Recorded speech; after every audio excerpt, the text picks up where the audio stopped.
Hey guys, I'm Titi. And I'm Beck. And we're what the kids call Woke or Whatever. Donc, je vais introduire le sujet de l'épisode d'aujourd'hui. Je pense que c'est un sujet overdue. On est vraiment excités de pouvoir tackle ça ici. On va parler du définancement de la police. C'est vraiment rare que Titi et moi, on fait des sujets qui sont trendy ou qui sont... dont les gens parlent live. On fait un sujet, on est comme, on veut parler de ça, on parle de ça. On n'est pas vraiment influencé par autre chose que nous deux qui a une idée à 6 heures du matin, là. Mais le définancement de la police, c'est un épisode qu'on voulait faire depuis longtemps. Et c'est un épisode que vraiment, en ce moment, importe, qu'il faut en parler. La raison pourquoi, c'est parce que les élections s'en viennent. Les deux élections s'en viennent. Avant la fête 2021, on a les élections fédérales le 20 septembre et on a les élections municipales qui sont en novembre, si je ne me trompe pas. Est-ce que c'est octobre ou novembre? Novembre. I'm pretty sure it's November. Ouais, moi aussi. Puis, la question du définancement de la police a été un gros sujet. En fait, un gros sujet, oui et non, parce que on en parle, mais on n'en parle pas.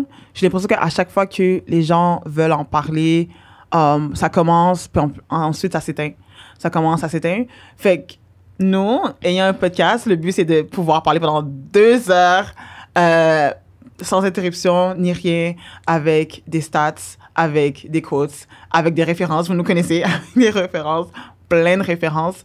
Puis vraiment décortiquer c'est quoi le mouvement de définancement de la police, pourquoi ça importe, puis dans le fond, nos stands personnels sur le mouvement au complet. Fait que quand j'ai commencé par expliquer c'est quoi le définancement de la police, le définancement de la police, c'est legit ce que ça dit. C'est vraiment prendre des fonds, budgétaires de la police et les réallouer quelque part d'autre. So, vraiment une coupure de budget, réduire les increases dans le budget ou vraiment juste prendre le budget de la police puis l'allouer quelque part. Ça, c'est vraiment ce que c'est. Définancement de la police, c'est legit définancer. Fait que prendre leur financement, le mettre quelque part d'autre. Mais le définancement de la police, c'est une infime partie d'un plus gros mouvement. Fait que c'est vraiment une infime partie du mouvement abolitionniste. C'est le but, là. Puis là, les gens vont paniquer, mais le but, c'est de plus avoir de police. C'est pas de réformer la police, c'est pas que la police travaille plus avec des intervenants, c'est vraiment qu'il n'y ait plus de police. Puis je sais que quand je dis ça, ça n'avait pas de sens dans la tête des gens. Fait que j'espère que d'ici la fin de l'épisode, au moins, vous allez pouvoir comme être genre, OK, je comprends. Pas nécessairement être d'accord, pas nécessairement comme commencer à faire des manifestations, mais être genre, je pense que je comprends c'est quoi le définancement de la police, c'est quoi le but, puis qu'est-ce que les gens qui advocatent pour ça veulent dire quand ils disent « OK, je vais définancer la police ». La raison pour laquelle c'est important d'en parler maintenant, c'est que, bon, durant la dernière année, en mai, en fait, 2020, 31 mai 2020, la mairesse de Montréal, Valérie Plante, a publié un tweet, en fait, en support au mouvement Black Lives Matter. So, je pense que tout le monde sait à ce point que on parle de ce qui s'est passé le printemps dernier, la mort de George Floyd, qui a créé comme cette vague de mouvement Black Lives Matter. Puis c'est là que les gens ont commencé à entendre le définancement de la police. L'affaire avec ça, avec ce tweet-là, en fait, c'est que après ce support que la mairesse a mentionné dans son tweet, qu'elle veut supporter non seulement le mouvement Black Lives Matter, mais aussi se positionner contre la discrimination systémique. Ces actions n'ont pas vraiment suivi ces dires. Donc, il faut comprendre que il y a une analyse avant que Montréal fasse son budget, en fait, ils font des sondages dans la population pour demander qu'est-ce que la population veut. Puis dans l'année 2020, sur pré-budget de l'année 2021, quand ils ont fait le sondage, il y a eu 25 804 réponses. Puis, il demandait, dans le fond, qu'est-ce que les Montréalais attendaient du budget qui s'en venait. Donc, 79% des Montréalais voulaient une coupure de taxes. Puis après, la question qui vient après, c'est où vous seriez prêt à couper? Donc, si on coupe les taxes, quel service vous seriez prêt à couper? Puis sur 25, puis donne comme 5 choix je voulais couper là. Puis un des choix, c'était le service de police. Donc, sur 25 000 répondants, 18 000 ont voté pour couper dans la police. Fait que 18 000 personnes sur 25 000 voulaient moins de fonds dans la police. Ça, c'est un 72%. Et puis, résultat, on a augmenté le budget de la police de un bon 14 millions de dollars. Et ça s'est ajouté. Là, on est rendu à un 30 millions d'augmentation du budget de la police. Donc, c'est vraiment, ça allait à l'encontre de ce que la population voulait. Et ce que je veux démontrer quand je dis ces chiffres-là, c'est qu'il y a une curiosité, il y a un questionnement. C'est pas la population qui est nécessairement contre le définancement de la police. Il y a après ce qui s'est passé avec George Floyd, il y a eu un questionnement de OK, mais la police sert à quoi? La police est là pourquoi? Est-ce qu'ils ont besoin de 600 millions de dollars de budget qui augmente à chaque année? Comme dans les dernières 10 années, le budget de la police a augmenté de 33%, même si le taux de crime descend. Fait que les gens se questionnent sur est-ce que c'est vraiment nécessaire et tout. Durant l'année 2020 aussi, la confiance des Canadiens en général envers les forces policières a extrêmement baissé. Ça a été le plus bas de ce que ça a jamais été. Fait que tout ça pour vous dire que il y avait place à une discussion. Les gens voulaient avoir cette discussion, les gens voulaient comprendre, mais c'est pas nécessairement ça qui est arrivé. Je dirais que ce qui s'est passé après, c'est vraiment un climat de peur. On va rentrer plus en détail, fait que je vais même pas parler de ça, mais on a beaucoup shifté la conversation et c'est pour ça que l'épisode en ce moment est vraiment important parce qu'on veut avoir la conversation puis on veut pas qu'elle shift, on veut pas qu'elle meure, on veut pouvoir l'avoir sans distraction, sans personne qui questionne constamment ce qu'on dit, parce que ce qui arrive beaucoup, c'est que personnellement, j'ai l'impression que 2020 est jamais arrivé. Parce que pour qu'on donne 30 millions de plus à la police, je suis comme, OK, mais dans le fond, l'année qu'on a passée était comme c'est dans ma tête. Le traumatisme était dans ma tête. La brutalité policière était dans ma tête. Et une autre chose qu'on veut faire aussi présentement, c'est décentrer les Américains dans cette conversation. Parce que le Canada, ça me dérange un peu que George Floyd soit une référence, puis c'est pas parce que c'était pas important, puis c'est pas parce que j'ai pas d'admiration pour les Afro-Américains qui se sont battus, qui se sont levés, puis qui sont manifestés, puis qui sont vraiment organisés pour vraiment porter le mouvement. C'est pas ça, mais c'est que ça fait en sorte que un pays comme le Canada peut deflect à chaque fois. Peut être comme, oh, wow, c'est tellement mauvais là-bas. Ou quand on va, même dans les entrevues, on nous demande pour George Floyd et tout. Mais pourquoi George Floyd, c'est le point de référence canadien? Pourquoi c'était pas les violences qui se font dans les communautés autochtones? Pourquoi ce ne sont pas la brutalité policière qui existe déjà dans les communautés noires, qui existe vraiment dans le cercle des personnes queer? On a déjà des cas de brutalité policière ici et on en a eu après George Floyd. On a eu des morts après George Floyd. Fait que c'est pourquoi mais George Floyd, ça permet au gouvernement, aux chefs d'État et aux médias de faire comme... Et ça les rend complices.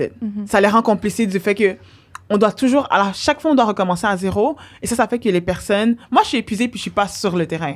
Fait que les personnes activistes les militants qui sont sur le terrain, qui poussent à longueur d'année, pas nécessairement quand c'est le centre de la conversation, mais qui poussent. Puis là, à chaque fois, c'est comme si on recommence à zéro. Est-ce qu'il y a du racisme? Encore? On a eu cette discussion non seulement en 2020, mais avant 2020. Fait que c'est vraiment... encore une fois, ce qu'on va vous dire présentement, là, c'est pour qu'on puisse avoir cette conversation de façon interrompue. Puis, j'espère qu'on retournera pas sur ça. Et j'aimerais vraiment dédier l'épisode aux personnes qui ont été victimes de brutalité policière, aux familles qui ont eu des proches qui ont été victimes de brutalité policière et les gens qui ont fait les headlines, mais aussi les gens qui n'ont pas fait les headlines. Parce que j'ai beaucoup d'amis qui ont été victimes de brutalité policière, puis c'est pas nécessairement passé au journal, à la télé, etc., mais c'est pas moins valide, puis j'espère vraiment que l'épisode va leur faire justice. Yes. Yeah. Okay, so like Beck said, the focus is for this episode is going to be mainly Canada. We're going to stay focused on Canada because you said it beautifully. We tend to minimize the situation that's happening here when we constantly compare it to the United States, where police brutality is hyper visible all the time. And here it's more hidden, but it's still very present. And we have many stories. So I'm going to kind of break down the history of policing in Canada. And I'm going to relate it also to stories of Indigenous people. I think when we're talking about police and we're talking about your stance, whether you're pro-police or anti-police, whatever, you have to look at it through the perspective of Indigenous folks because A, they're the group that has the most contact with police. They're the group that is most likely to be killed by police. And this is a fact. So when we're talking about police brutality, or when we're talking about just the history of police, we have to look at it, the history of police in relation to Indigenous people, especially, so we can really, truly understand the roots. So that's what I'm going to do. So policing, as we know it today, the way that it's practiced in the Western world is 100% post-colonial practice. Policing as we know it today, the way that it is, the way that we view justice, the way that justice is quote unquote served, and all of that process, this practice is 100% a post-colonial practice. Pre-colonial times mainly focused on problem solving with mediation and things like that. So this is what this was not the way that we police today was not the way that it was policed in pre-colonial times.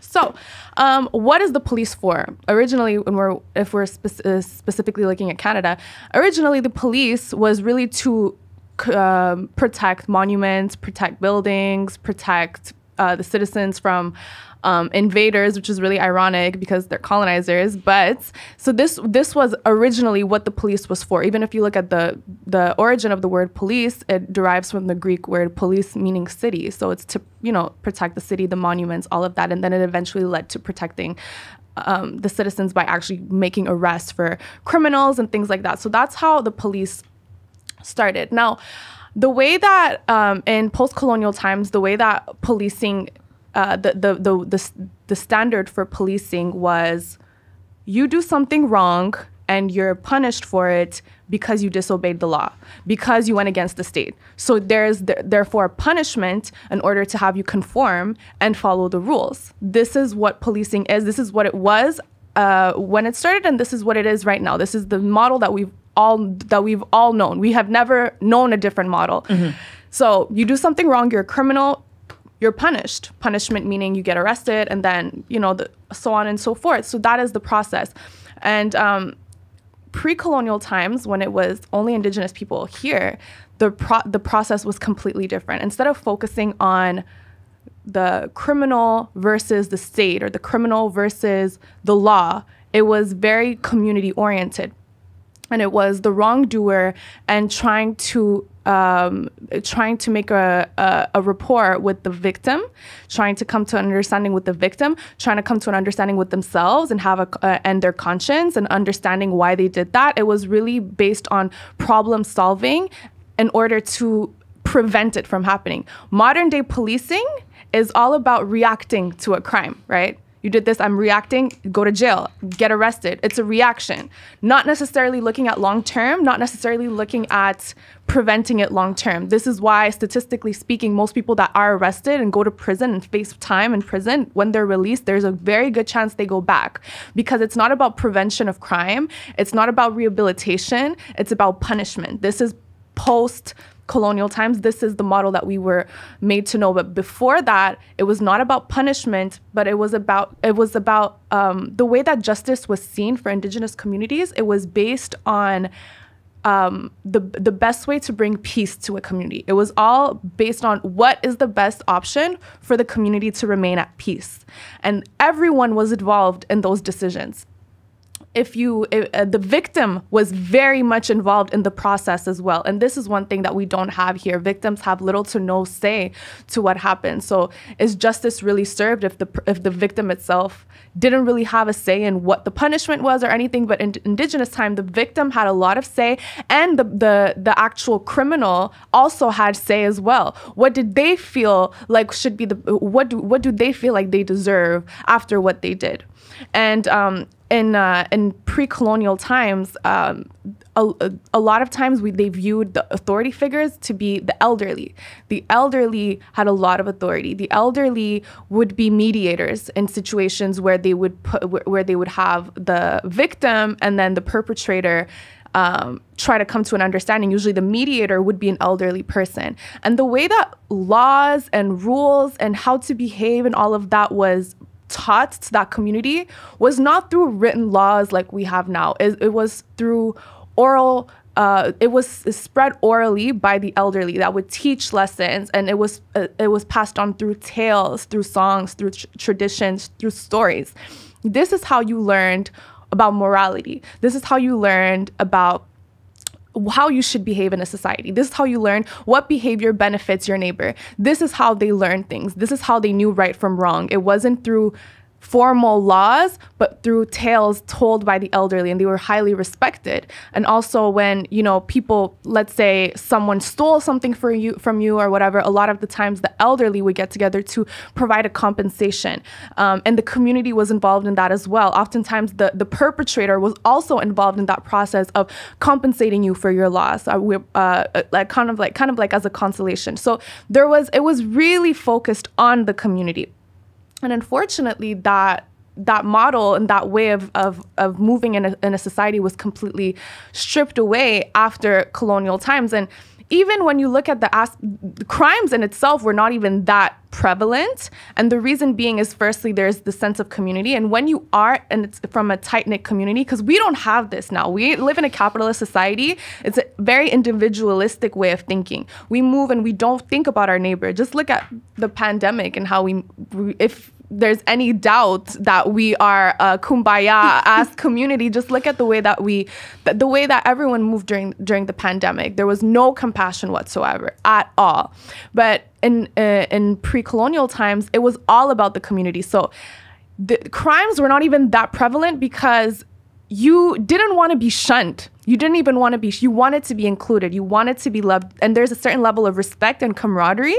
And there's also this level of, I don't want my neighbor to lose their high esteem of me. Mm-hmm. Therefore, I'm going to behave. I'm going to do things. I'm not going to do anything to harm them, because the main focus was peace. But now in post-colonial times, obviously crimes will increase for many different reasons. But one of them being, you don't know people. You just be walking around. If I want to steal Shorty's iPhone, I'm going to steal it. I don't know who you are. There's no level of compassion. There's no camaraderie. But there was that at that time. And that's one of the reasons why crime wasn't a thing.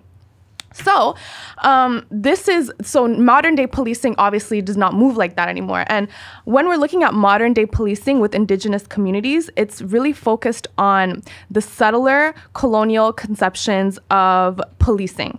So if you look at even in certain Indigenous communities like the Kahnawake community. There is the Kahnawake peacekeepers, which are kind of like police officers. They're trained like the RCMP, but most of them don't even speak the language. So, most of them don't speak the language. So the whole idea of the community being involved and in the decisions and all of that and the outcomes, if you did get caught doing something wrong, it's completely stripped. We don't have that anymore. We don't have that sense of community. There are some organizations like the Bear Clan Patrol that was in Winnipeg, and that was created to focus on the community. Actually, if you go on the website, the quote says, "Community people working with the community to provide personal security in the inner city in a non-threatening, non-violent, non-judgmental, and supportive way." So there are little communities like that to try to bring it back to its roots, but we're too far gone at this point to even have that as an option. So anyway, so when we look at police, early times, the first official police officers, the roles were not looked at as the way that they are now. Now you'll have kids say, when I grow up, I want to be a cop. It's still, despite the recent conversations about defunding the police, it's still a highly respected job to be a police officer. Like it's really, people respect you as a police officer. But at the time, at the original roots of policing in post-colonial times, it wasn't like that at first. It was very much lower class people that were police officers. It was very much like the dead jobs. A lot of times it was even like voluntary work, and it was jobs that were reserved for like former slaves, poor people, or ex criminals. And they had a saying that said, "It takes a thief to catch a thief," things like that. So that's really how it was in the beginning, when policing really started to become a thing. But it eventually turned into something completely different. And when we're looking at the history of policing in Montreal, around the 1600s, early 1600s, there was a militia of around 120 men that their role was just to look over the walls of Ville-Marie, just to protect that. But then slowly it became them catching citizens as well. And then eventually it led to the creation of the SPVM, which was in 1843. So in 1843 is when the SPVM was created. Now, let's get into the RCMP.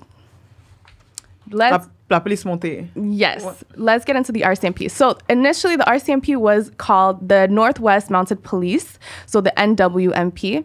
It was created in 1873, and it's shortly after the name changed to the RCMP, so the Royal Canadian Mounted Police. So the RCMP has a very interesting history, because initially it was said to have been created to protect Indigenous people from outside forces, from the Americans that would abuse them. That was what the mission was said to be. I find it very ironic that that's the mission, when I feel like the goal for the RCMP was literally to establish themselves in Canada, to make sure that they are the ones that are in charge, and to make sure that Indigenous people will never rebel. And if they were to rebel, they'll handle it.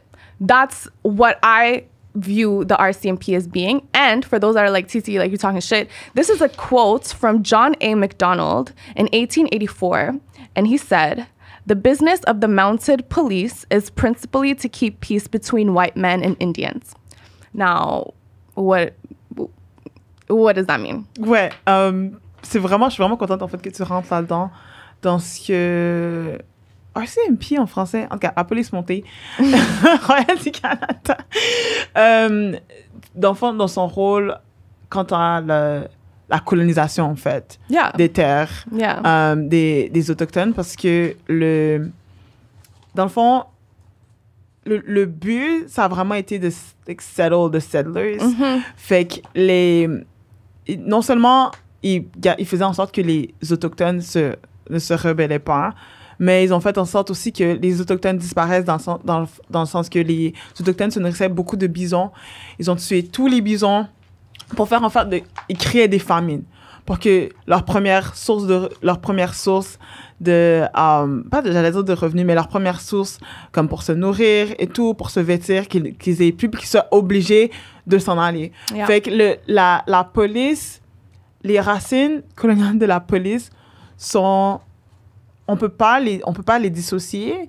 Puis une preuve qu'on peut pas les dissocier, c'est parce que encore aujourd'hui, comme la même violence est présente quand on parle de la police versus les communautés autochtones. Yes, absolutely. It didn't change. And this is from the creation of the RCMP till now. We haven't seen much change. So, it's really... It was presented one way, but it's really another way. And it's really to make sure that Indigenous people will not get in their way. And that was what they were doing from the start. So what I'm going to do is I'm going to list a couple of events that happened Just a few that happened. So interactions with the RCMP and indigenous people throughout the years from the start of the RCMP till recent years. I'm not going to name all the events because literally we won't have time. And also a lot of things are not documented, obviously. So the first mission of the the first big mission of the RCMP was in 1885, and it was to go to Saskatchewan because there were the Métis group and the Cree group. I want to make sure I'm saying, the Cree group that were basically, they created a resistance because they did not want people to take control of their land. They were standing their ground for their land in Saskatchewan. So the RCMP went to basically try to assemble and take care of the situation. And the indigenous people, they whooped their ass.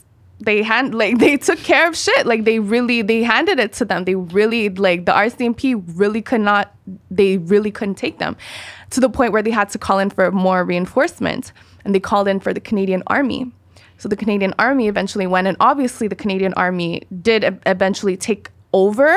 And because of that, because of the resistance that was created by the Métis and the Cree group, there obviously were consequences. And Louis Riel, which is the leader of the Métis group, was actually executed, as well as 8 Cree indigenous people as well. So they were murdered. And to this day, where Louis Riel was murdered, where he was. Oh, by the way, guys, we didn't even do a trigger warning. Trigger warning. It's gonna be a really a lot of traumatic stories revolving police brutality, murder, sexual assault. So just keep in mind there is a trigger warning for this episode. So where Louis Riel was hanged is currently an RCMP fucking training site. So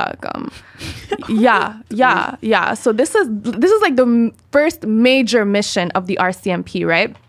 Now, as early as the 1900s, in the prairies and also in the Inuit territories, many in many cases, the RCMP was not just the police, they were the jury, they were the executioner, they were the judge. So not only were they practicing the law, they were also kind of like creating the law, and in very illegal ways. And one of the ways is that they created this illegal pass.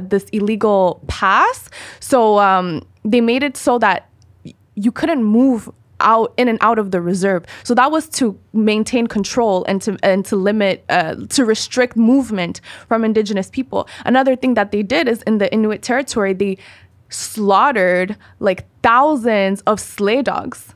They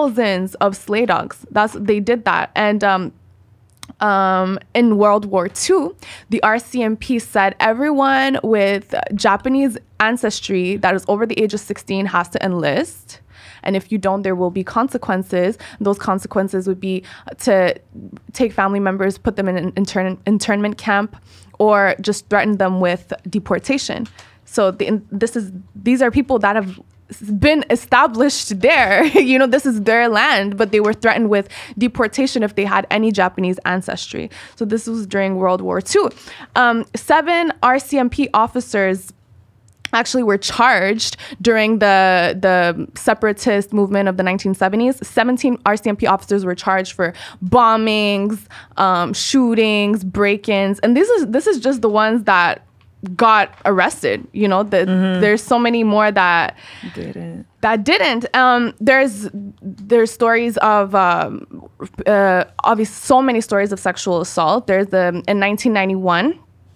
Léo Lachance, which is a really prominent case, especially for indigenous people. Léo Lachance was murdered by a KKK member and also a member of the Aryan Nation. And come to find out, that was actually an RCMP informant. This was in 1991. What happened? It's like yesterday, fam. Like 1991. Like it's not a million years ago. So it was a RCMP informant that actually murdered him. And what did he get? He got 3 years for manslaughter and then was put in the witness protection program.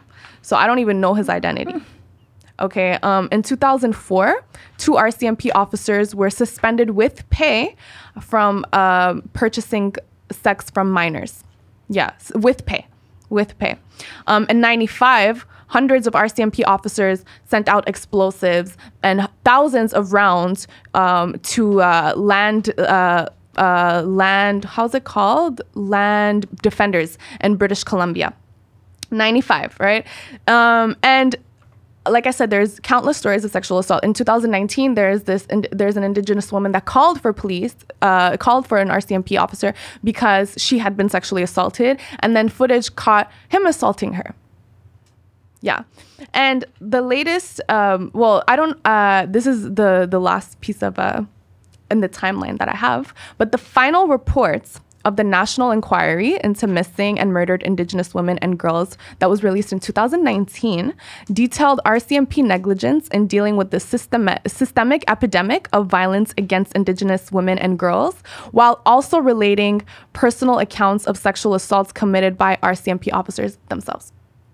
So this is from 2019, and this is a whole timeline of events that I just named, that there's so many things missing in between that I didn't even have time to note down.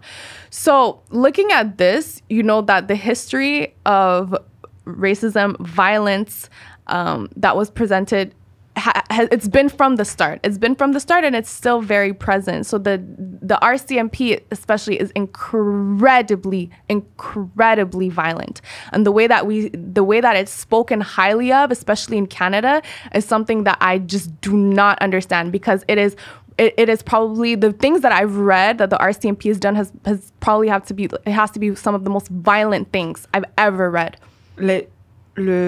Tu vois, par rapport aux violences, aux agressions sexuelles, c'est fou parce que il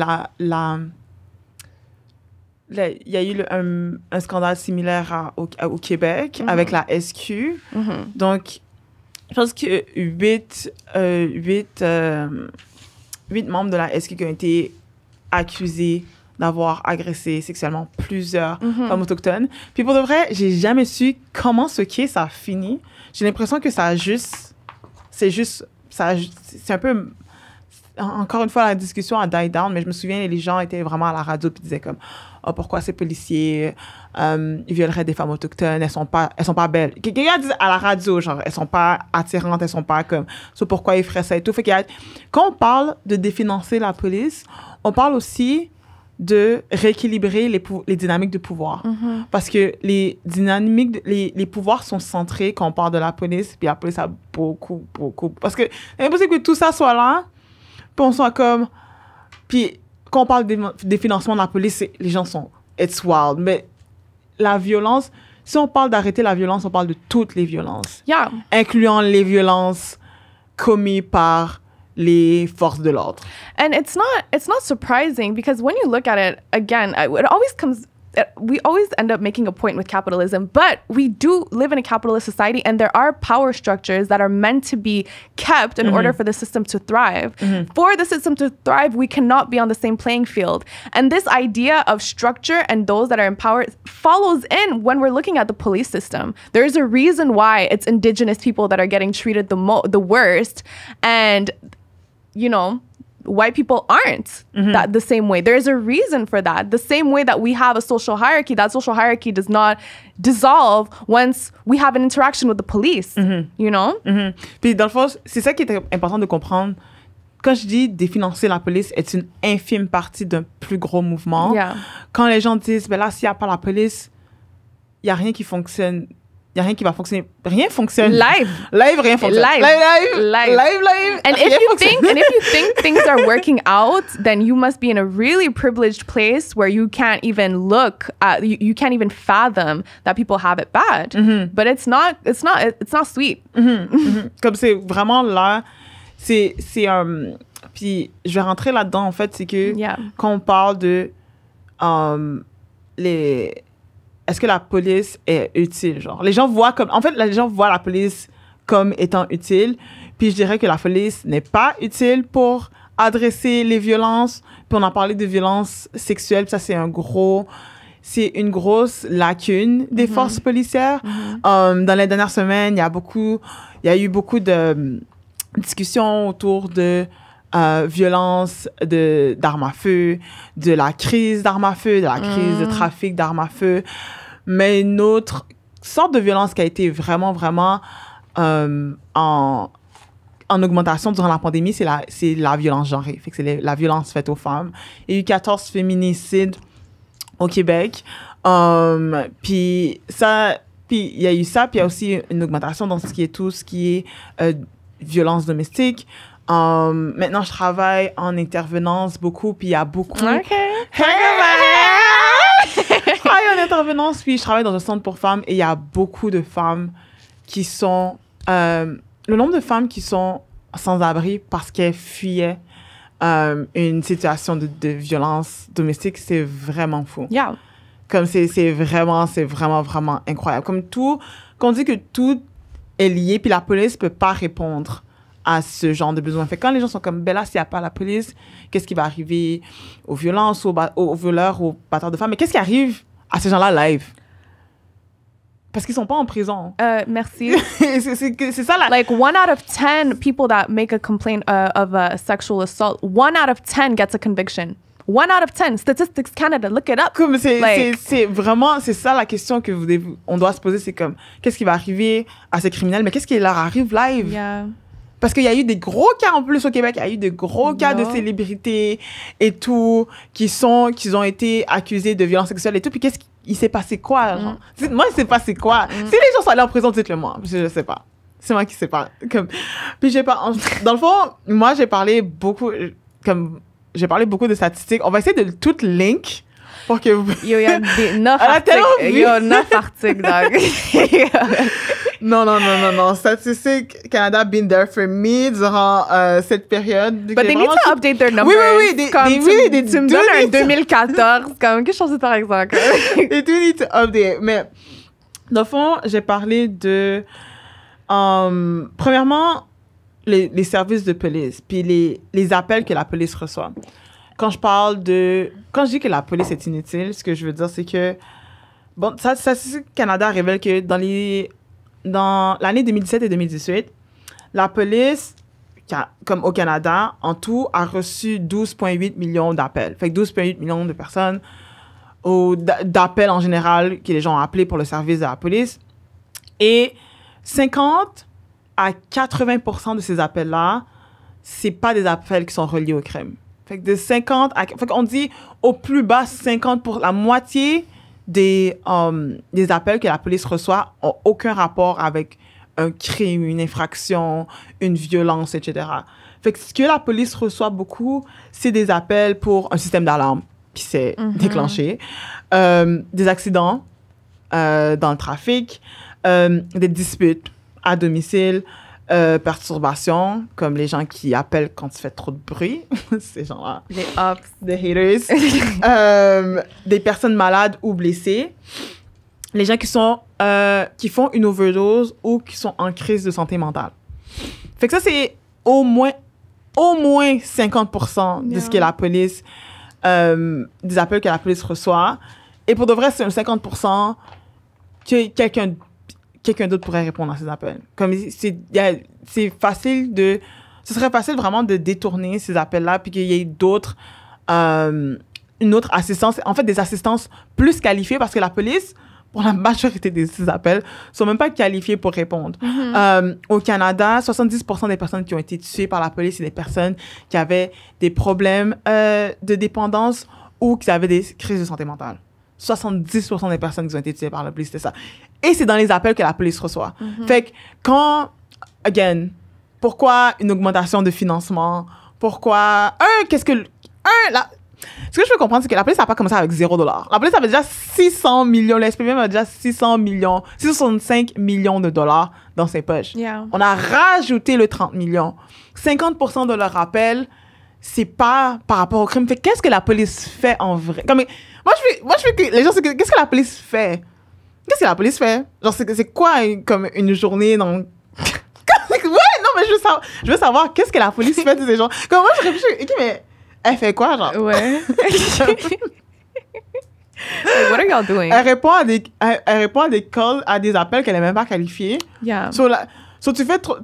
Ta musique est trop forte, ta voisine appelle la police vient. OK.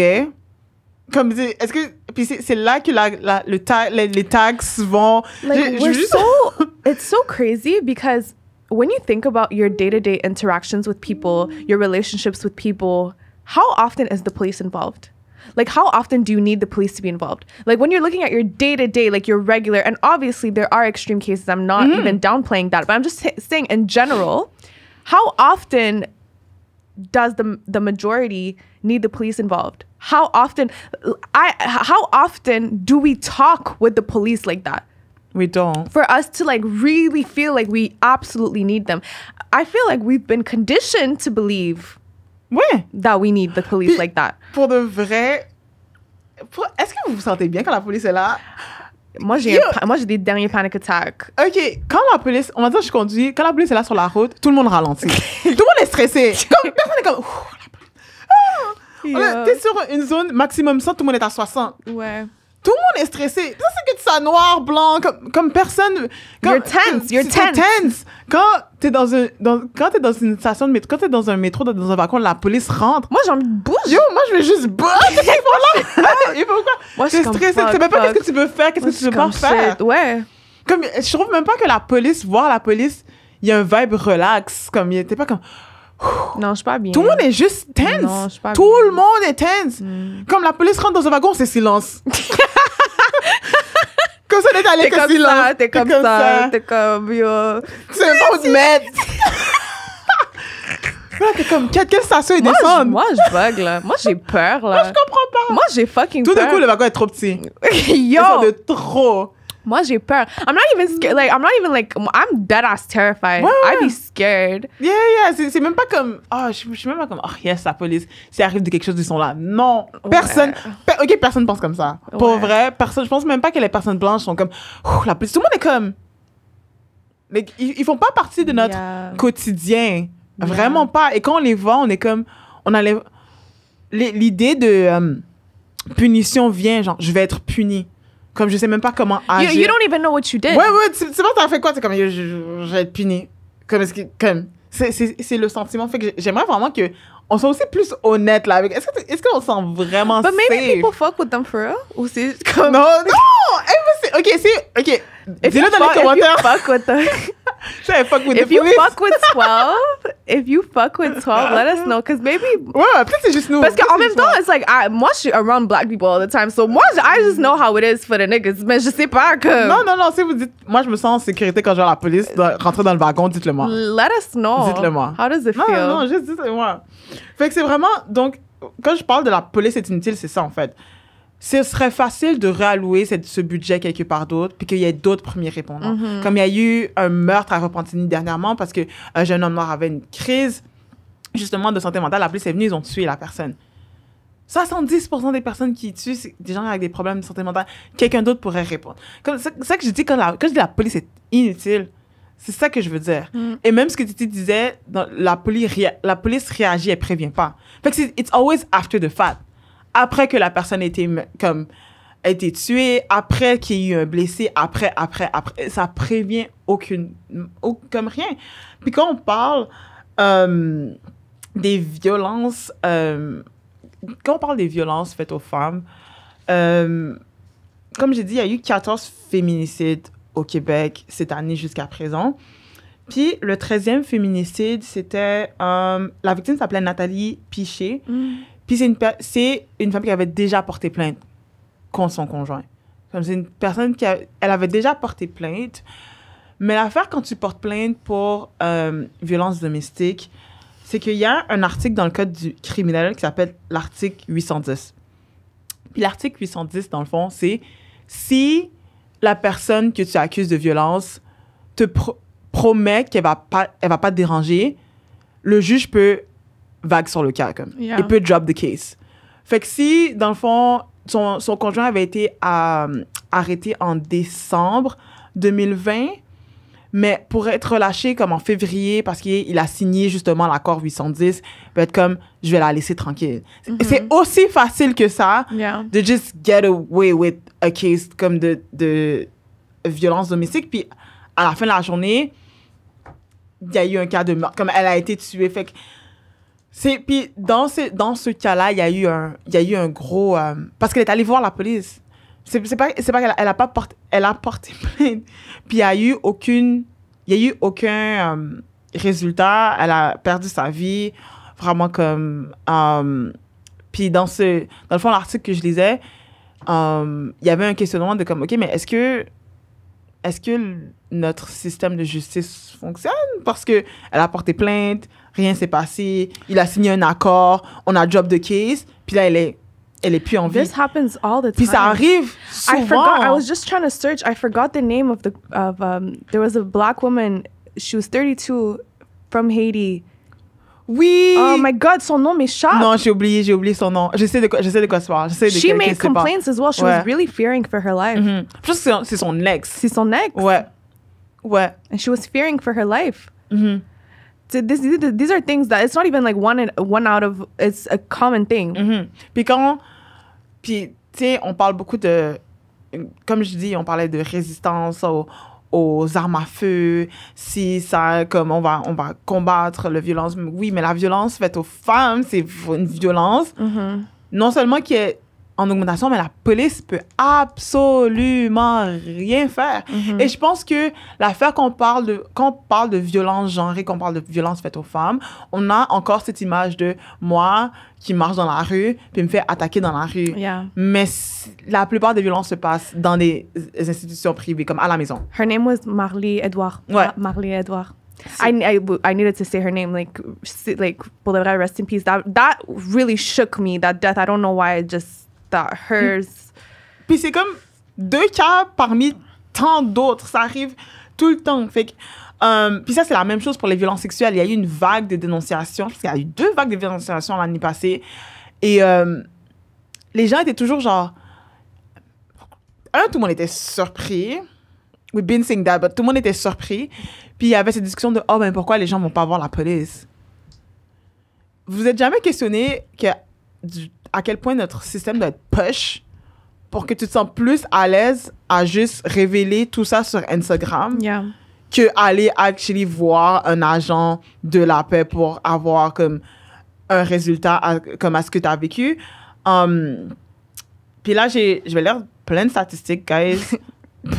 Just bear with me. This is a lot of reading. Like, if you guys are watching this, like, we're looking down a lot, but it's just hella notes. Like, it's hella notes. Donc, c'est des statistiques de 2018-2019. Hallelujah, not 2014. C'est le regroupement québécois des centres d'aide et de lutte contre les agressions à caractère sexuel. CALAC, c'est vraiment un centre d'aide de lutte contre les agressions à caractère sexuel. Puis, dans le fond, c'est des données qu'ils ont ramassées de femmes qui ont utilisé leur service. Donc, ils sont allés leur voir pour des violences sexuelles qu'ils ont vécues.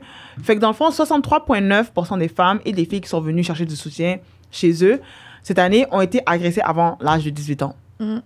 32,6% des survivantes ont subi une agression à caractère sexuel avant l'âge de 11 ans, alors que plus du quart, donc 31,3%, ont été agressées entre 12 et 17.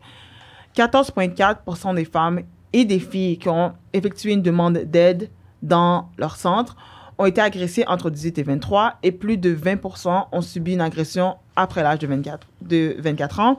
Plus de 90% des femmes et des filles qui ont eu recours au service de CALAC connaissent la personne qui les a agressées. Plus de 20% des survivantes ont subi une agression de la part d'une ou d'un partenaire intime, tandis que 24,7% ont été agressés par une membre de la famille immédiate, 11,1% un membre de leur famille élargie ou un parent d'accueil, ce qui signifie que plus de 35% des survivants rencontrés dans les centres ont vécu comme une situation d'inceste. Près de 26% des femmes et des filles ont été agressées par une autre personne de leur entourage. 81% des agressions subies ont eu lieu dans un domicile privé, comme je dis, genre dans une maison. Nous avons également pu constater que 18,7% des agressions sexuelles ont été commises dans un contexte d'intoxication volontaire ou involontaire. Puis là, après, ils ont fait aussi des statistiques sur le cheminement des survivantes. Fait que, où elles sont allées demander de l'aide avant d'aller les voir. Fait qu'ils disent que 93,6% des survivantes avaient déjà dévoilé leur agression subie. Fait qu'ils en avaient déjà parlé à un proche. 96. 93 93,6. 93,6. Fait ok. Yeah. presque quasiment tout le monde a comme a share avec un ami, que ce soit un membre de la famille, etc. Parmi elles, 60,2% avaient parlé à un membre de la famille, 37,7% avaient parlé à une amie, une personne de groupe de confiance, 18% avaient parlé à une conjointe, tandis que 36,5% avaient parlé à un professionnel du domaine psychosocial et 14,9% professionnel de la santé. Mais 63,6% des survivantes ayant dévoilé leur agression subie avaient attendu moins d'1 an avant d'en parler, ce qui est assez rapide. Fait que dans plus de la moitié, en dedans d'1 an, ils en avaient déjà parlé. Toutefois, seulement le tiers des survivantes, sur 34,6%, ont indiqué que leur premier dévoilement a été aidant. Fait que ça veut dire que seulement les tiers des personnes qui en ont parlé ont vu que ils ont eu un support quelconque. Ça veut dire que le reste n'a pas eu de support. Puis je sais pas si tu n'as pas de support d'un proche, d'un professionnel. Il y a des professionnels de la santé professionnelle. Je sais pas comment tu penses que ton prochain step, ça doit être la police. Comme c'est impossible. C'est impossible. Fait que après ça, ils disent que cette information pourrait expliquer que 36,7% des femmes et des filles ont attendu plus de 11 ans avant d'aller chercher de l'aide dans leur centre. Et 11,5% des survivantes ont attendu entre 11 et 20 ans. Et le quart ont attendu plus de 21 ans avant d'aller chercher des services. Puis quand on parle d'agression sexuelle, du pourcentage de condamnation, Statistique Canada, LAC, ici, 2014, we just need new numbers, please.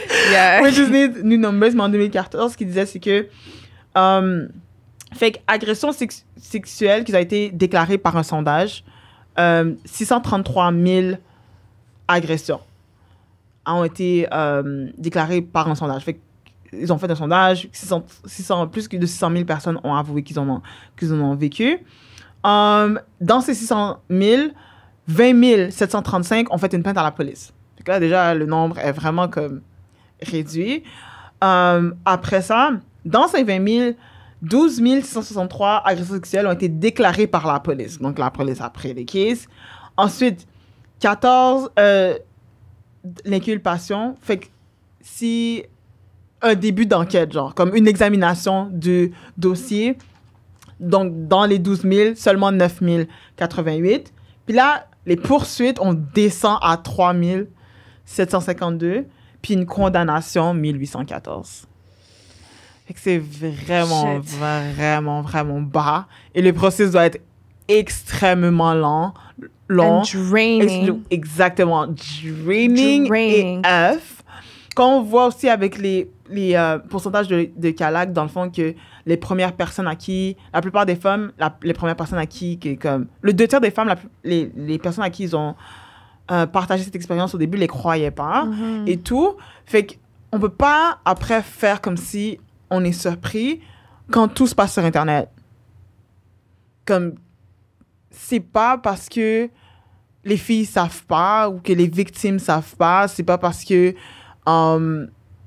c'est vraiment juste parce que c'est pas effectif. C'est aucunement effectif.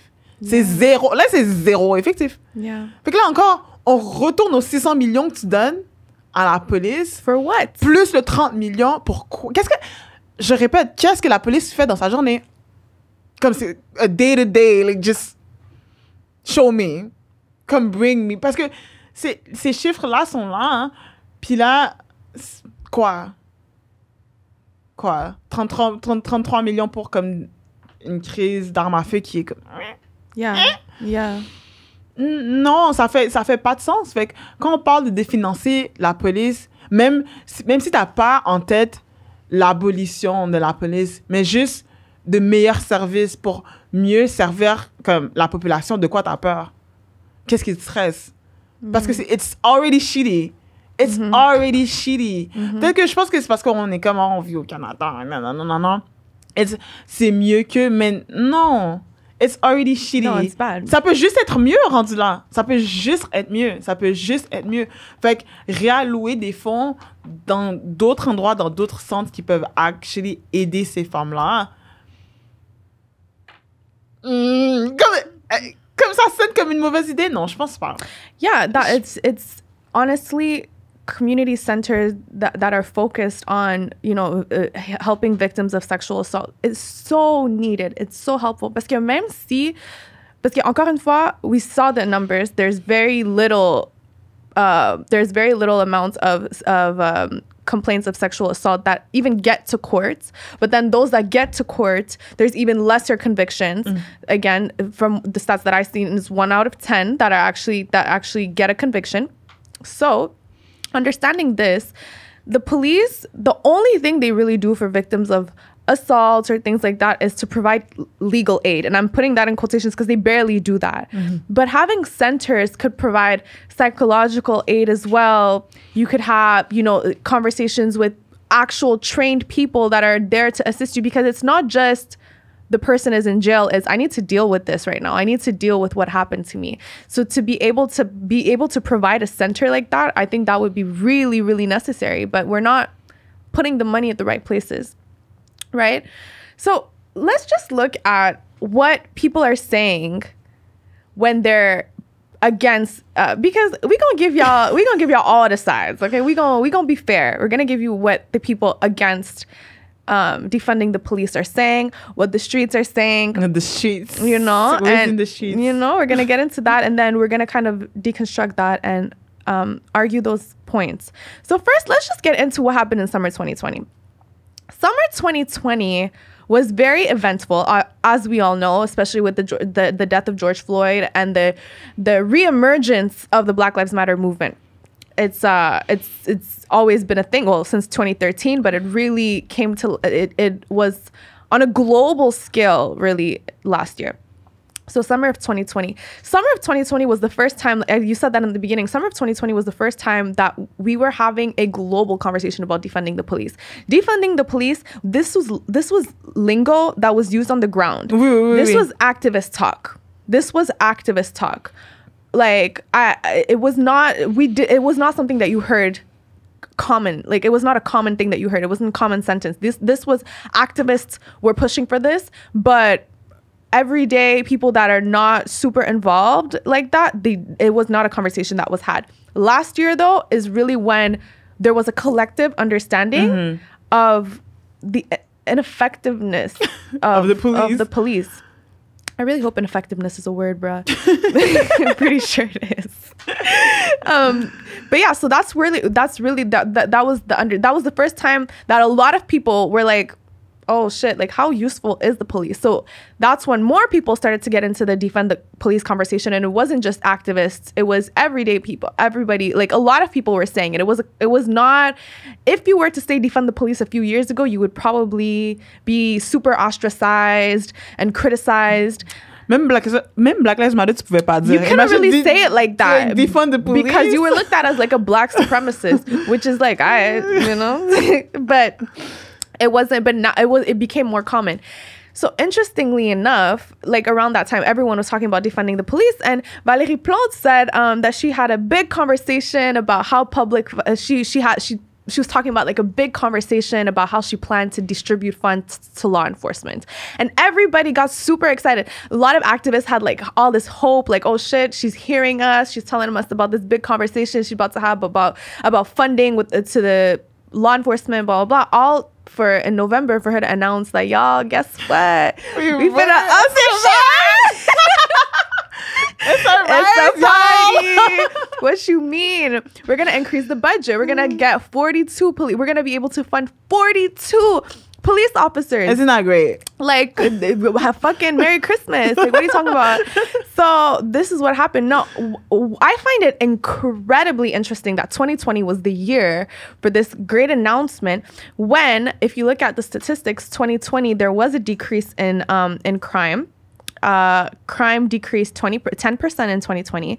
The police reported property crime rate decreased 13%, which is the largest percentage change up or down dating back to 1998. So very, like, we good. Like, we good. Because it's not, I still wouldn't understand it, but it would be a little bit more justified to have this large increase during a time period where crime has increased this much, and this is happening right now, and this is happening. But 2020, record-breaking numbers, crimes were low, and that was in the midst of a pandemic. Do you feel me? But prices, the budget increased. I can't help but to think this is because of a fear of people finally kind of understanding that the police ain't all that. And I feel like politicians felt that fear, the media felt that fear of people letting go. Because that essentially is, if we're letting go, there's no more control. Right? So in my opinion, this is where the increase was rooted in. I don't think it was in terms of, oh, we need more protection all of a sudden, because it was good. The year was good. The numbers show it. It was good. Like, you can't lie when it's numbers. We're giving y'all the facts. And also, this was around the time where conversations about like pro-police talk was everywhere, and we were shoved with images of police hugging citizens, of police jumping rope in the neighborhood, police, doing a little Dougie. Like, it's like we really wanted to give a human point of view but it je m'en souviens, même à la radio, ils interviewaient des policiers, mais des policiers racisés aussi. Sprinkle up niggas. Puis est-ce que votre travail est plus dur depuis ce qui s'est passé cet été? C'est comme, oui, je sens que les gens... Oh my God! Yo, everywhere! Everywhere! Genre, police officers would post videos in their cars. Like, I remember this girl had like a breakdown. She's like, I'm just trying to do my best. And I was like, girl, it's not even... Breathe. It's chill. But anyway, so we were really forced with the whole, like, police are humans, police are your friends, police are this, and police are kneeling in these protests, and they're hugging the kids that are crying. Très mêlé. It was really all over the place, and you could smell the propaganda. But it was for a reason. It was for a reason, and I'm linking all this shit together, and I'm like, it's weird. It's where we increased the budget when the budget did not need to be increased, where all of a sudden, police officers left and right telling us about their feelings. It's just, I'm just confused. So that happened. Now, let's get into defunding the police, because last summer, or even till now, the Quebec media enjoys talking about defunding the police and how it's like ridiculous. So I'm just going to read an article. I'm not going to read the whole thing, but I'm going to read parts of it. That was from La Presse. We love La Presse. Marc Ouimet said this on the 27th of July. Je pense que j'ai lu 2020. Marc Ouimet, ça me dit quelque chose. Yeah. Okay. Ce mouvement est essentiellement politique et n'est basé sur aucune science. Le mouvement ne présente aucune étude et lance des phrases comme les suivantes. La police a été établie pour protéger les intérêts des gens riches. La police ne peut être reformée. La police criminalise les gens à peau foncée et les envoie en prison pour s'assurer que les Blancs préservent leurs privilèges. This was mocking. This was mocking. This sentence, I was like, you're fucking with me right now. Like, we didn't say it like that. Like, personne n'a dit ça. Personne n'a dit cette phrase-là. Personne n'a dit cette phrase-là. Personne n'a dit ça. Like, tu as dit cette phrase-là. I read that, I was like, you do it too much right now. You know? Définancer en coupant les budgets des services de police aurait nécessairement pour conséquence une baisse des services rendus à la population avec une hausse du temps de réponse aux appels urgents, une présence moins grande dans nos communautés, moins d'enquêtes et moins d'études sur les phénomènes criminels. Le mouvement de définancement indique que les sommes coupées aideront à réduire la pauvreté et devraient ainsi réduire la criminalité. Cela reste à être prouvé puisque les études criminologiques ne montrent pas qu'injecter de l'argent dans les services sociaux fera baisser le crime.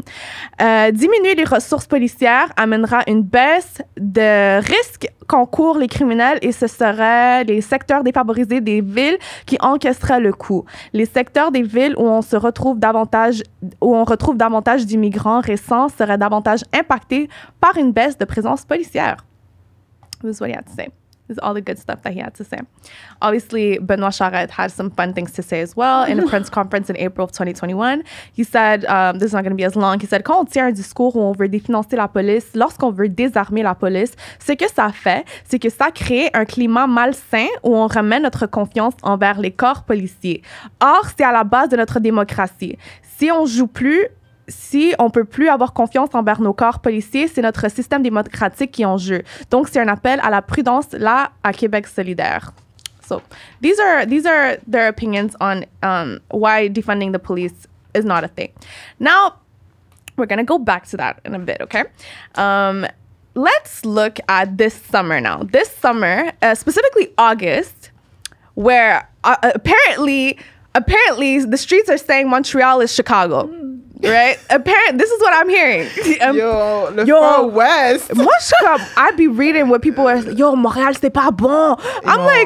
Ils ont dit c'est chaud. C'est chaud dans le street. Faites attention, sortez pas. Like, honestly, obviously, be safe. I just feel like... Be safe all the time, but... I just feel like... C'était dramatique. Non, pour de vrai, vous êtes un peu des drama queens. The thing is, shootings happen all the time. Like it's not a new thing. People are there are always shootings.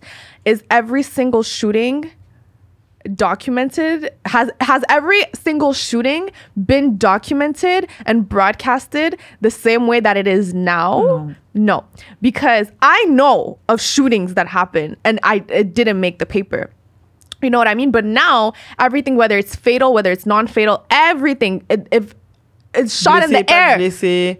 Même quand on sait pas qui a tiré, on le met. Si on connaît pas, s'il y a pas de victime, quelqu'un a tiré, on le met. On le met. Everything is documented. Everything is documented. It was not. Since when do people care that much about what's happening in black neighborhoods? Since when does the media care that much? You know, niggas would get shot and they barely made a section in the newspaper. All of a sudden, it's front page news. And all of a sudden, it's creating this image of Montreal. I'm seeing people saying Montreal is Chirac. Oh, Montreal is this.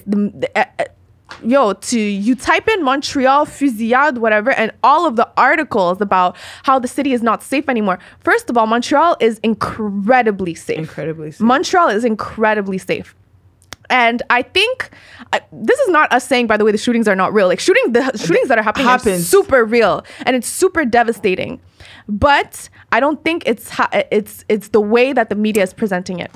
Puis je vais te dire quelque chose par rapport au shooting. Puis pour revenir à qu'est-ce que la police fait de sa journée, parce que Montréal, c'est la ville où il y a le plus de policiers par capita. Fait qu'il y a le plus de policiers par 100 000 habitants. On a 223 policiers pour chaque 100 000 habitants.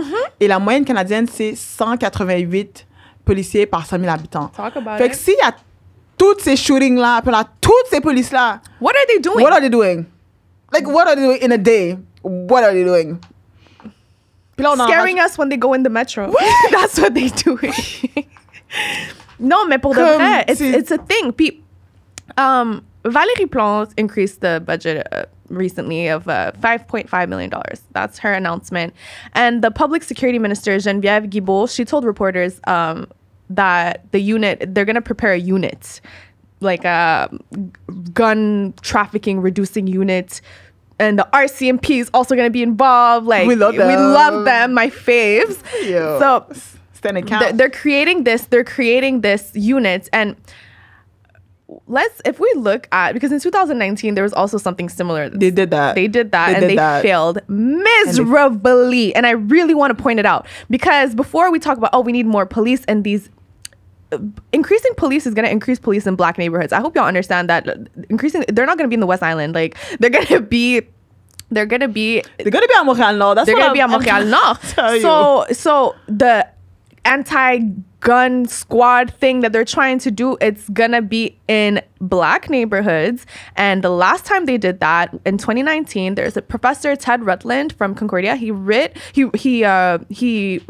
a report about that, and about the 20-member anti-gun squad that they, most of the squad's arrests were not related to gun charges at all. No, not related to gun violence at all. Most of the arrests, 75% of the arrests were black people. So increasing police in black neighborhoods, you're gonna get your arrests. Like, trust me, like they're gonna get their arrests in. How truthful are these arrests? How ethical would these arrests be? Meaning no brutality. It's scary. It's terrifying, and this idea of creating this fear in us. Oh my God, Montreal is becoming the new Chirac. Montreal is not safe. Montreal is this. Montreal is that. Da, da, da. So now when they create this anti-gun squad, people are going to be for it. Mm-hmm. They're going to be for it. I really believe that this is the main reason for all of this broadcasting. The shootings are happening. The shootings are real. But mind you, Montreal Police Inspector David Shane, he said that the number of, he's actually the police inspector. He said the number of gun crimes is comparable to previous years. The only thing is that the incidents are becoming more serious, but the number of gun crimes are not widely different than other years. C'est actually, ce qui a augmenté, c'est les tentatives de meurtre avec les armes. Ça, c'est la seule affaire qui a augmenté. That's why he said it's more it's become more serious, because now it's not just, I'm going to shoot your leg, I'm going to try to kill you, for sure. But also the fact that we're in a pandemic has a lot to do with it. Exactement. Mais le reste est pareil. Fait que parler de crise, it's like a stretch. It's like a stretch. Gun epidemic. Et dans le fond, et s'il y a un rise de tentatives, les 223 polices qu'on a par 100 000 habitants. Again, where y'all at?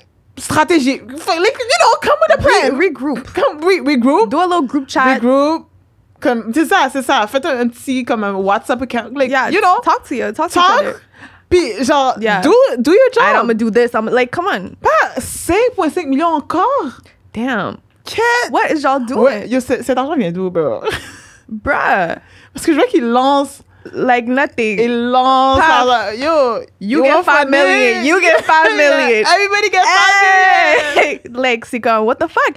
But again, so please note that the whole fear culture that is happening right now, the whole, oh my God, I'm scared to leave my house. They want you to think that. They want you to think that. They want you to, don't fear leaving your house. Obviously, we have to be careful. And this is not to say, again, the fact that we're in a pandemic, crime is not going to be stable. Like, we have to be real. Like, people are home. People are dealing with shit. People are not in the same mental space that they were. Like, shit is happening for real. But not the way that the media is telling it. I'm sorry. Since when does La Presse care about some nigga getting shot, like, and surviving? Since when? Since when? Honestly, yo, since when? It's never been this much. It's never been this much. Shootings have been happening. They're just not broadcasted the same way. So we have to be careful, and we really have to take care of ourselves, but don't fear leaving your house.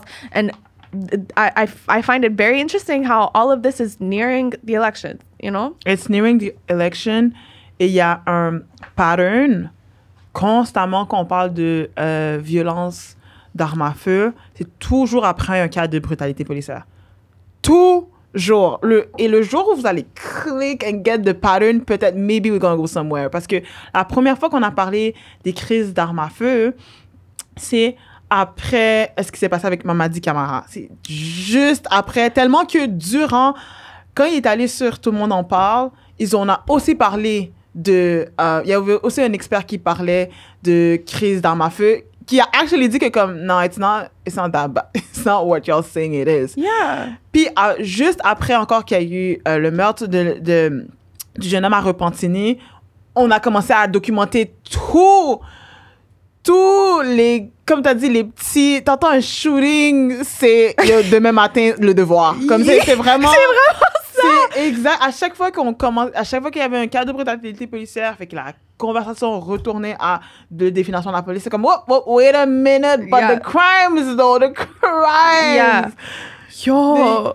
C'est vrai. C'est un constant pattern. Puis comme la journée où vous avez cliqué, en plus avec les élections qui viennent, il y a un combat parce que Denis Coderre veut prouver que Valérie Plante est pour le définancement de la police et Valérie Plante veut prouver qu'elle est pro-police. Fait que tout le monde, l'argent à la police, l'argent. Moi, je suis pro-police. C'est un concours de qui aime la police le plus. Literally. Qui aime la police le plus gagne les élections. La personne qui aime la police le plus va gagner les élections. C'est ça. Yeah, c'est prove it. Prove your Now love. Go. Yo. 5 millions, 15 millions, 5 millions. It's ridiculous. Ça n'a pas rapport. It's ridiculous. It's ridiculous. People, y'all never cared about the hood like this. Y'all never care about what's going on in the hood like this. Pour de vrai.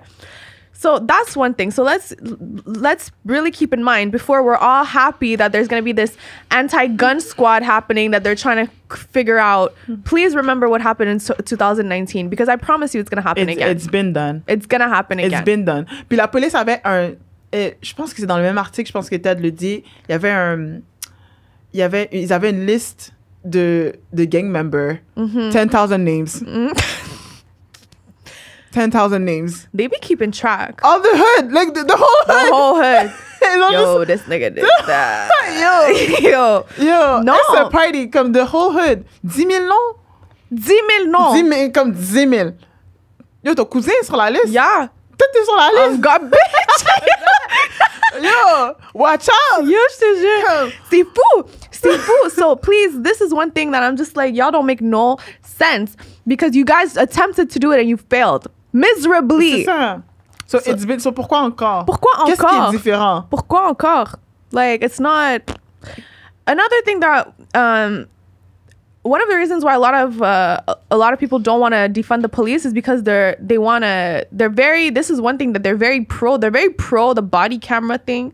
They love, if I hear about this damn camera, bruh, they love that. They love the idea of a camera. It's something that, and I feel like it's such a lazy approach to tackling police brutality. It's so lazy. It's so lazy. This is happening. Okay, so we're gonna body camera. It's, first of all, and this is the only time for this whole episode that I'm going to reference the United States, but because it's been in effect there for a couple years, so I can look at their numbers. But this is just what, first, let me just get into what Benoit said about the body camera. La caméra corporelle, son mérite n'est pas uniquement pour protéger une version d'un citoyen, c'est pour protéger les policiers eux aussi. Parce que c'est un travail qui est extrêmement difficile, dans des conditions qui ne sont pas évidentes, où la décision doit être prise dans une fraction de seconde. Donc, ça pourrait servir très bien à illustrer le travail qui est fait par les policiers. C'est une réflexion qui se poursuit. On aura l'occasion de s'en reparler dans les prochaines semaines. That was in April. Denis Coderre, lui, il est down avec ça aussi. Il a dit, il a dit on peut repenser la police, mais on a besoin d'elle. Les caméras portatives sont essentielles. C'est l'autre côté de la médaille. So if we're looking, this is a statistic from 2017. So there was a random control trial that was done that included over 2,000 police officers in Washington, D.C. And they found that the effect of body cams was small to be statistically significant at all. Officers who wore their cameras used the same force and received complaints at about the same rate as their colleagues who didn't. Now, one out of the shootings that happened, the fatal shootings that happened when police officers had the camera, the body camera, there were 100 fatal shootings on video, but only 40 were made public. And this is the thing with body camera. Footage can be manipulated and the videos can just not be public. Out of 100 fatal shootings that were caught, only more than half were not shown. L'affaire avec les caméras de surveillance, c'est que c'est pour combattre le fait que maintenant on peut filmer. Yeah. So c'est une réponse directe au fait que les citoyens étaient comme yo, what the fuck? Facts. C'est vraiment une réponse directe parce que eux maintenant ils ont un footage et il faut comprendre que la caméra est pas pointée sur eux, elle est pointée sur nous. Fait que c'est encore de la surveillance. C'est une solution à rien si ce n'est que comme encore jeter de l'argent dans les poches de la police, puis eux ça leur c'est un peu le reclaim de leur pouvoir. Oh, vous pouvez filmer, je te filme aussi, genre. Mm-hmm. C'est vraiment de ce point de vue-là. Puis une personne qui avait une caméra de surveillance, c'est le policier chauvin qui a tué George Floyd. And thank you. So what? So c'est la pire solution. Comme il avait une caméra. So c'est de quoi on parle? Ouais, puis y'all need to get your story straight as well because you can't be saying defund the police and then talking about some cameras. No. Because that's part of the budget. Like that's c'est en opposition. Si on donne des caméras à la police, ça veut dire qu'on leur jette un bon encore 10 millions. So je veux juste que les gens s'en focus because I see this a lot. People that are very like, oh, fuck la police, oh, mais les caméras. Mais c'est comme, girl, huh? Non. C'est en direct, c'est en direct opposition. Fait que ça, les caméras de surveillance, it's a no. Quand on dit defund the police, it's defund the police. C'est pas jeter plus d'argent. It's literally defund the police. Yeah. Je vais rentrer dans, justement, quand on parle de définancement de la police, quand on parle de retirer du budget à la police, je pense que c'est quelque chose que les gens ont vraiment beaucoup de difficultés à imaginer. Puis ça, c'est parce que quand on revient à ce qu'on a dit plus tôt dans l'épisode, on n'est pas... Même si I feel like everybody fear the police. Comme on dit respect, mais it's really fear. Mais dans notre imaginaire, c'est impossible pour nous de concevoir un monde sans police. Un monde où il n'y a pas de policiers, c'est comme... Et ma sécurité. Même si juste le fait, tu te dis que s'il y a un problème, je vais appeler la police, les gens, ça les rassure. Mais dans les faits, la plupart, le citoyen moyen n'a pas d'interaction comme ça avec la police. Genre, tu n'interagis pas avec la police au quotidien. Moi, j'avais vraiment pas... Avant de travailler en intervention, j'avais jamais presque interagi avec la police. Fait que tout ce qu'on sait de la police, c'est qu'est-ce qu'on nous dit. C'est pour ça que le mouvement est assez... que les gens sont comme... Est-ce que la police est vraiment utile? Parce qu'on ne sait pas. On n'est pas dans les quartiers, on ne sait pas qu'est-ce qu'ils font, on n'est pas dans leur bureau, il n'y a pas plus de transparence. Tout ce que tu sais de la police, tu l'as appris dans CSI Miami, là. Tu l'as appris dans Esprit criminel. That's true. C'est vraiment la plus grosse interaction qu'on a avec la police, c'est qu'est-ce qu'on voit dans les émissions. C'est ce qu'on nous dit, oh, la police a commencé une enquête. La police a arrêté tant de personnes. Comment ça? That's our job. Yo, à part quand tu vas dans le wagon puis tu sais pas.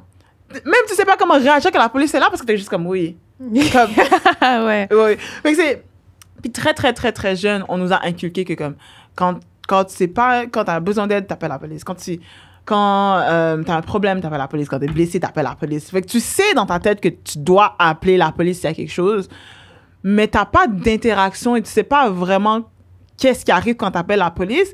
Et des fois, les gens, ils font ce qu'ils ont à faire, ils appellent la police quand il y a un problème et ça tourne comme... ça devient fatal. Yeah. Genre, la mère de l'homme qui a perdu sa vie dans les mains de la police à Repentigny a dit « J'ai appelé la police pour de l'aide et ils ont tué mon fils. » J'ai appelé la police pour de l'aide et ils ont tué mon fils. Mm-hmm. Puis qu'est-ce qu'il faut qu'on comprenne, c'est que quand on donne des armes à la police, quand tu donnes une licence à un policier pour pouvoir tuer, c'est que tu t'attends à ce qu'il tue dans certaines... Tu te dis que c'est correct. L'État trouve que c'est correct que dans certaines situations, la police, elle tue des gens. Mm-hmm. Fait que souvent, quand on parle... Puis c'est pour ça que la discussion est tellement longue. Genre, j'ai l'impression que les communautés autochtones ont tellement parlé, les communautés noires ont tellement parlé, les personnes marginalisées ont tellement parlé, mais ces gens-là qui se font tuer comme ça, on les voit comme des casualties. C'est des gens in the margin. Who fucking cares? Who fucking cares? Parce que moi, je comprends pas pourquoi c'est George Floyd qui doit être comme ton point de référence. Parce qu'il s'est passé des trucs avant. Il s'est passé des trucs après. On parle de Freddie Villanova, on parle de Bonnie Jean-Pierre, on parle de tellement de personnes. On parle de Regis Paquette à Toronto. L'afro-indigéniste qui s'est fait tuer par la police. Comme, il y avait plusieurs points. Il y avait plusieurs points où on aurait pu être comme, oh, tu sais, ça se fait pas qu'est-ce que la police fait, mais it's all casualties. Yeah. Même quand on parle, même dans les manifestations, souvent, puis je pense que nous aussi on fait ça, comme les gens qui vont aux manifestations et tout, oh, it's non-violent. Yeah. It's non-violent, c'est non-violence, on veut faire ça peacefully, da. Mais qu'est-ce que la non-violence veut dire face à un système violent? Comme qu'est-ce que ça veut dire rester non-violent quand ta communauté vit encore et encore et encore de la brutalité de la face de l'État? Puis les gens qui regardent aussi, comme les Blancs qui sont dans leur maison puis qui regardent, ont beaucoup de critiques à dire sur les gens qui vont manifester, genre, oh, que ça a été brisé, ou il y a eu de la violence, il y a eu de la violence, ça, il faut qu'ils restent non-violents. C'est pas que tu veux que ce soit non-violent, c'est que la violence est juste correcte quand ça vient de one side. Parce que nobody begs the police officer to be non-violent. Tu vas, c'est impossible. J'ai jamais vu comme on va à une manifestation, puis les gens sont comme, on espère que les policiers vont être, non, parce qu'on accepte la violence. La violence est vue comme justifiée quand elle vient de l'État. Mais quand c'est nous, quand c'est les citoyens, quand c'est le peuple, c'est comme, it's violent, it's invalid. Fait que je pense que c'est pour ça que définancer la police, c'est aussi, ça demande beaucoup d'imagination parce que c'est revoir complètement comment tu vois la violence, comment tu vois la criminalité, comment tu vois l'autre. Comme t'as dit qu'on n'a même pas ce sens de communauté, puis c'est vrai. Tu t'en fous comme lui, c'est pas arrêté parce que tu le connais pas, genre. Il y a aucune sorte de compassion. Puis, tu sais, même quand on parle de crime, tu sais, on dit beaucoup que le crime, que la pauvreté est une cause du crime, mais c'est plus deep que ça, c'est la pauvreté est criminalisée. So, si on revient, genre, au wagon.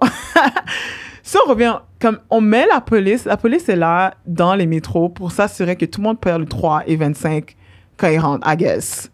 Puis il y a eu des cas aussi de brutalité policière où quelqu'un a juste sauté a pas payé et tout, puis tu vois, la personne, elle s'est fait plaquer à terre pour le 3,25 $. Si on enlève du budget de la police et que les transports en commun sont gratuits, il n'y a plus de crime. Right there. Déjà là, on a enlevé comme un crime, quelque chose qui est vu comme une criminalité parce qu'on n'a pas à payer le 3,25 $. Tout le monde peut rentrer et sortir de là. So, on n'a pas besoin de police. On a legit plus besoin de police pour être traîné dans le métro, rentrer dans les wagons pour voir que tout le monde a payé. Non, on a enlevé un crime. Comme la pauvreté est criminalisée. Yeah. Je pense que on donne des tickets aux sans-abri, genre. T'as pas le droit de traîner là, genre. Comment il va le payer? C'est vraiment, on punit les gens parce qu'ils sont pauvres. C'est ça que la police fait toute And la literally journée. the architecture is made against them as well. We see it all the time, right? All of a sudden the chair has spikes on it, so homeless people can't sit there. You know? Ouais, puis au début de la pandémie, comme quand les policiers juste se débarrassaient des tentes, Yeah. des personnes sans abri, puis on veut que les sans-abri portent des masques. Où ils vont trouver le masque? Les masques sont même pas gratuits. Même quand tu rentres dans des magasins, ils t'offrent même pas. Moi, je pense qu'ils devraient offrir les masques. Ils t'offrent même pas de masque. Yeah. Fait que c'est comme rendu là. Puis je m'en souviens, ils interviewaient des sans-abri de Montréal, puis ils sont comme, we don't know what to do. Comme, ils savent, we don't know, comme, qu'est-ce que les gens expectent. On doit porter un masque, on doit pas traîner là, because pandémie, distanciation sociale, on comme wreck nos temps. Genre, what are we supposed to do? Yeah. Fait que c'est vraiment, la police est là pour renforcer le système qui est déjà là, puis c'est un système oppressif, les personnes marginalisées que vous connaissez, et c'est eux les premières victimes de la brutalité policière, c'est eux aussi qui vont être plus vocales sur comme it's all linked. Et définancer la police, c'est pas abandonner notre société au crime, ou abandonner notre société à la violence, c'est éliminer toute violence, y compris celle qui est perpétuée par les forces policières. Puis c'est comme ça que j'aimerais que les gens le voient, que les gens le comprennent, que les gens...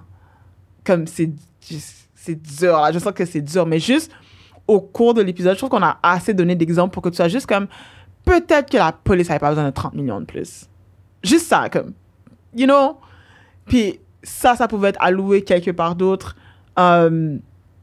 qui en ont vraiment besoin. Tu sais, on dit que on parle de criminalité, mais qu'est-ce qui a augmenté beaucoup durant la pandémie? C'est le besoin de shelter. Comme il y a vraiment beaucoup de gens qui ont perdu leur job. Il y a beaucoup, on a dit encore un rise de domestic violence, fait qu'il y a beaucoup de femmes qui quittent leur domicile. Il y a beaucoup de gens qui ont besoin d'un endroit où dormir, mais les ressources sont pas doublées. Comme la demande a doublé, mais pas les ressources. Fait que là, personnellement, moi, je vous dis, je suis au travail, je suis là, puis on refuse des femmes parce qu'on n'a pas de place. Mais 30 millions pour... Vous comprenez?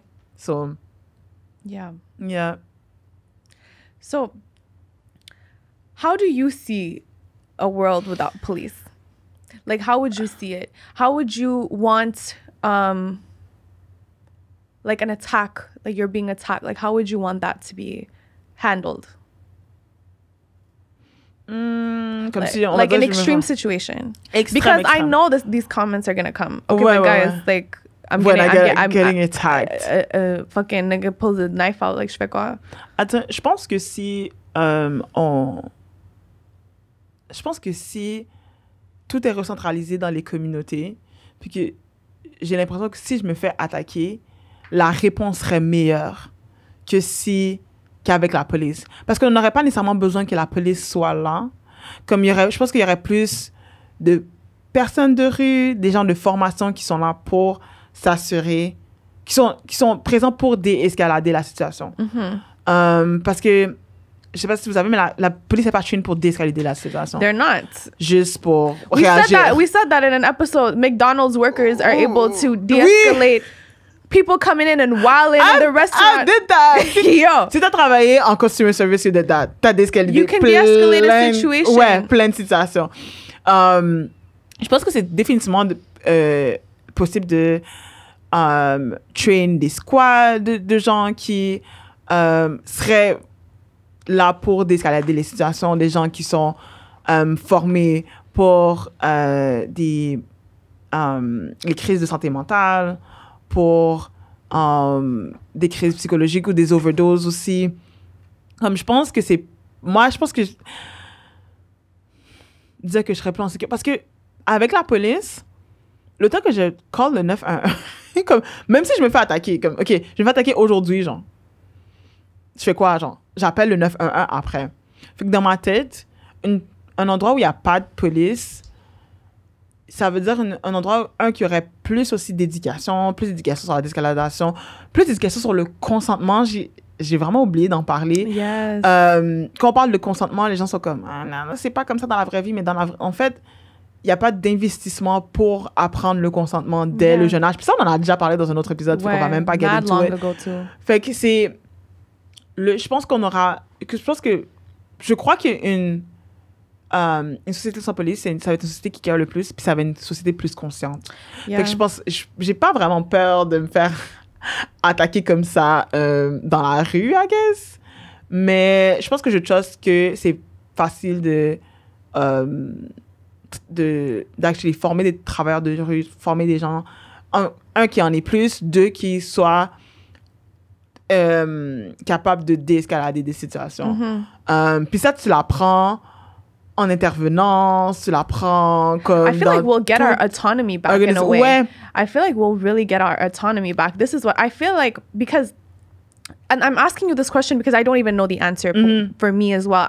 This is something I'm still processing, yeah. Because I've lived in a police world my whole life, you know, and it's hard to imagine a world without it. And it's almost, you know, deconstructing is a process. And I fear police widely, but I'd be lying if there's still a part of me that felt like, it's this idea of not safety. I don't feel safe around the police, but je sais de quoi tu parles, parce que la vérité, c'est que il y aura toujours un crime. Yeah. Dans le sens que tu peux pas, genre, même si on élimine toute la pauvreté et tout, tu peux pas comme décortiquer le cerveau humain comme ça pour dire comme il y aura zéro crime. Yeah.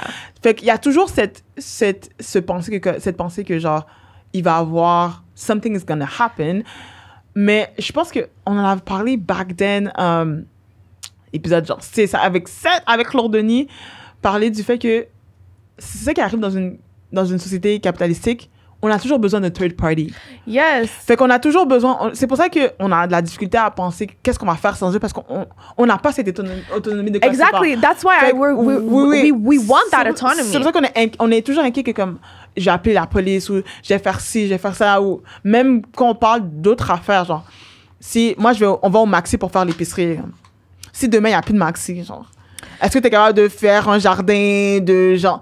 But there's other things. That's right. There's so many other things that play into the police, eventually us not needing the police. And it's also the destruction of many oppressive systems that causes people to result to crime, right? If we fix the poverty issue, will there be less, break-ins and things like that? If we fix if we address structural racism, would there be this type of problem? If we were addressing the housing crisis, would there be this type of problem? Things like that. So if we were to address the bigger issues, we would eventually...